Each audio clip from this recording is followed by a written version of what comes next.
Balenciaga, desde luego, puede ser calificado de modista, término que hoy difícilmente yo no lo podría aplicar a ninguno de los artífices de la moda que están trabajando. ¿Por qué? Porque Balenciaga es ese eslabón que supone en la historia de la moda el paso de un artesano a un artista, un conocedor en profundidad de los secretos de su oficio.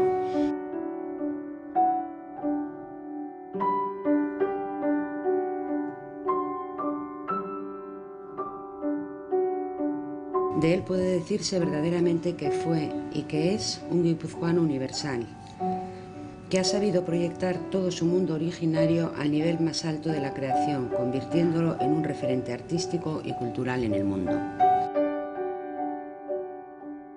Miren Arzallusek historian eta jantziaren historian adituak Getariako Maisu Handiaren formazio urteen gaineko liburua plazaratu du. Liburua Gipuzkoako Foru Aldundiak argitaratu du Nerea argitaletxearekin batera. Liburuak Gipuzkoako Foru Aldundiak sustatutako ikerketa baten ondorio, Cristobal Balenciaga maisua 1885ean jaio zenetik, 1926 arteko ibilbide pertsonala eta profesionala jasotzen ditu. Hau guztia noski, datozen hilabeteetan Getarian kokatuko den Balenciaga museoaren irekieraren harira. Foru Aldundia 2006 urtean eta aurreikusiz Balenciaga museoa gauzatzera ginoazela, erabaki bat hartu zuen bere aportazioa egin ahal izateko maisu honen bizitzan gehiago arakastu eta hobeto ezagutu ahal izateko. Horrela, Miren Arzallus historiagileak eta modan aditua denak enkargo eman zitzaion liburu horretan aterako zan hori lantzen ahazteko.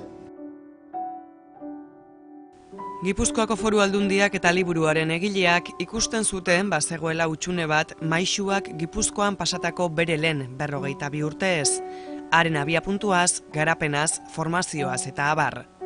Ni urte asko dela hasi nintzela Cristobal Balenciagari buruzko ikerlanetan. Eta beti, oso azkar somatu nuen, eta ez zaila somatzea behintzat, bere 52 lehenengo urte hauek ez zeudela.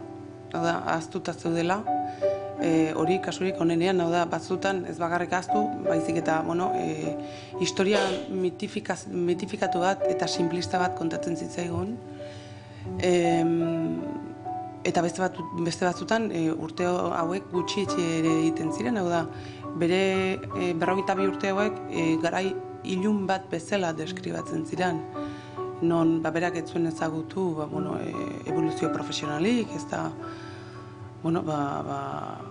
une gozorik, ez, Parisera heldu zen arte. Orduan, niri harrigarria iruditzen zitzaidan, nola orokorrean artista baten bizitzan bere formakuntza urteei eta bere lehenengo finkatze urte horiei ematen zaien importantzia edo garrantzia zein dan jakinda, nola moda sortzailea hundinetariko baten formakuntza urte horiei buruz ezer ez genekien, ez? Eta beti iruditu zitzaidan eta zitzaigun, hori hobeto aztertu egin behartzela eta hori izan zen abiapuntua. Son escasísimas las publicaciones que hay en torno al maestro. Es verdad que las escasas, que puedo decir unas 3, tienen el rigor científico que exige cualquier disciplina, cualquier materia que llevamos a investigación, como es el libro de Miren. Desde luego, hasta la publicación de este libro, conocíamos la obra de este magnífico creador universal que es Cristobal Balenciaga, pero conocíamos esa etapa que desarrolla, ya consagrado como un gran modisto, desde París. Pero teníamos gran desconocimiento de los orígenes, de su formación, de sus conocimientos, del ámbito, del contexto histórico en el que se mueve, de su implicación en el mundo también de la empresa, y desde luego todo esto ha quedado perfectamente explicado con la aportación del libro de Miren. Liburuaren helburua da Cristobal Valentziagaren bizitzaren lehenengo 52 urteak sakonki aztertzea.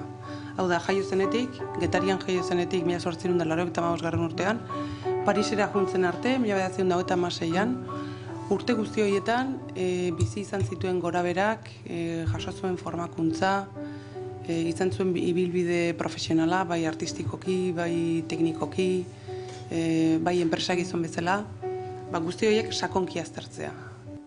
Eta gainera orain dela gutxira arte, modaren disiplinari ez omen zaio behar besteko garrantziarik eman, eta liburu hau hutsune hori betetzera dator. Hasta no hace mucho no se le ha dado ninguna importancia a esta disciplina, lo que supone la historia de la moda. Se ha tratado de manera muy superficial y muchas veces de una manera frívola, olvidando, pues que el vestido es un elemento importante, es un elemento a través del cual podemos conocer los más variados aspectos de nuestra cultura y desde luego forma parte evidentemente de la historia del hombre.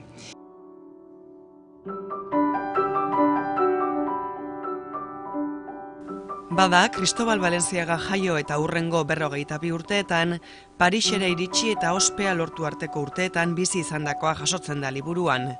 Haren negozio praktikak, haren sorkuntzak, haren familia, haren bizimodu soziala eta abar. Dokumentazio lanetan Getariako udalaren artxiboak, Parisko Maison Valentziaga eta Valentziagaren familia bere izan dituzte lagun. Liburuak haren lehen 52 urteak baditu aztergai, hilabete gutxi barru Getarian irekiko den Valentziaga museoak maisuaren izatea eta haren irudia indartuko ditu osotasunean.